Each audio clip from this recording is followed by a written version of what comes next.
Recipe ಬಂದು ಮೊಟ್ಟೆ tomato ಗೊಜ್ಜು. ರುಚಿ ಅಂತೂ ತುಂಬಾ ಚೆನ್ನಾಗಿರುತ್ತೆ. ಒಂದ್ಸಲ ಟ್ರೈ ಮಾಡಿ ನೋಡಿ, ಮನೇಲಿ ಎಲ್ಲರೂ ಇಷ್ಟಪಟ್ಟು ತಿಂತಾರೆ. ಕಡಾಯಿಗೆ ಅರ್ಧ ಕಪ್ನಷ್ಟು ಎಣ್ಣೆನ ಹಾಕ್ಕೊತಾ ಇದ್ದೀನಿ. ಎಣ್ಣೆ ಸ್ವಲ್ಪ ಬಿಸಿ ಆದಮೇಲೆ 1 ಸ್ಪೂನಷ್ಟು ಶುಂಠಿ ಬೆಳ್ಳುಳ್ಳಿ ಪೇಸ್ಟ್ನ ಈ ರೀತಿ ಕಲ್ಲಲ್ಲಿ ಜಜ್ಜಿಟ್ಕೊಂಡು ಹಾಕ್ಕೊತಾ ಇದ್ದೀನಿ.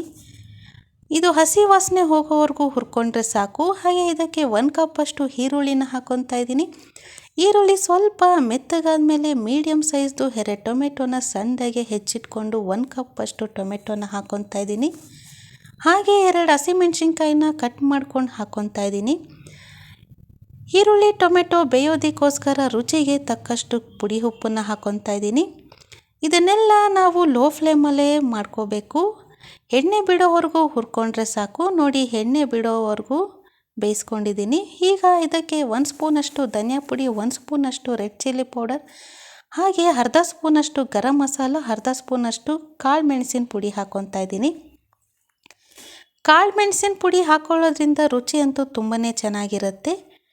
ಈಗ ಇದಕ್ಕೆ 1 ಚಿಕ್ಕ ಲೋಟದಷ್ಟು ನೀರನ್ನು ಹಾಕ್ಕೊತಾ ಇದ್ದೀನಿ. ಸ್ವಲ್ಪ ನೀರು ಹಾಕ್ಕೊಳ್ಳಿ ಸಾಕು.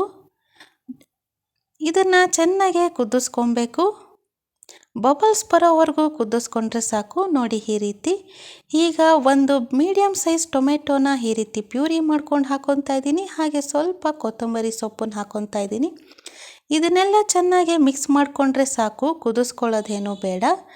ನೋಡಿ, ಈ ರೀತಿ ಚೆನ್ನಾಗಿ ನಾವು ಮಿಕ್ಸ್ ಮಾಡಿಕೊಂಡ್ರೆ ಸಾಕು. ಸ್ಟವ್ನ ಲೋ ಫ್ಲೇಮಲ್ಲೇ ಇಟ್ಕೊಂಡು ಒಂದೊಂದೇ ಮೊಟ್ಟೆನ ಈ ರೀತಿ ಬಟ್ಲಿಗೆ ಹಾಕ್ಕೊತಾ ಇದ್ದೀನಿ.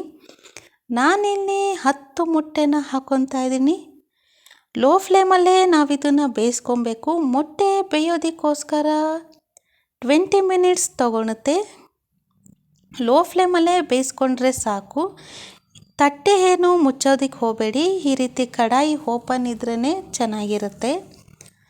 ನೋಡಿ, ಈಗ 70% ಮೊಟ್ಟೆ ಬೆಂದಿದೆ. ನಾನೀಗ ಒಂದು ಚಾಕು ತೊಗೊಂಡು ಈ ರೀತಿ ಕಟ್ ಮಾಡ್ಕೊತಾ ಇದ್ದೀನಿ. ನಿಧಾನಕ್ಕೆ ಈ ರೀತಿ ಮೊಟ್ಟೆನ ನಾವು ಇನ್ನೊಂದು ಸೈಡ್ ಬೇಯಿಸ್ಕೊಂಡ್ರೆ ಸಾಕು. ನೋಡಿ, ಈಗ 2 ಸೈಡ್ ಮೊಟ್ಟೆ ತುಂಬಾ ಚೆನ್ನಾಗಿ ಬೆಂದಿದೆ.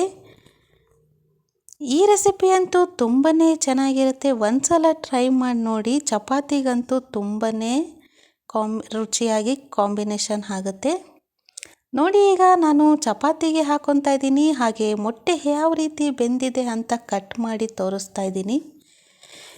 ಈ ರೆಸಿಪಿ ನಿಮಗೇನಾದರೂ ಇಷ್ಟ ಆಗಿದರೆ ಪ್ಲೀಸ್ ಲೈಕ್ ಮಾಡಿ ಆ್ಯಂಡ್ ಶೇರ್ ಮಾಡಿ, ಸಬ್ಸ್ಕ್ರೈಬ್ ಮಾಡಿ.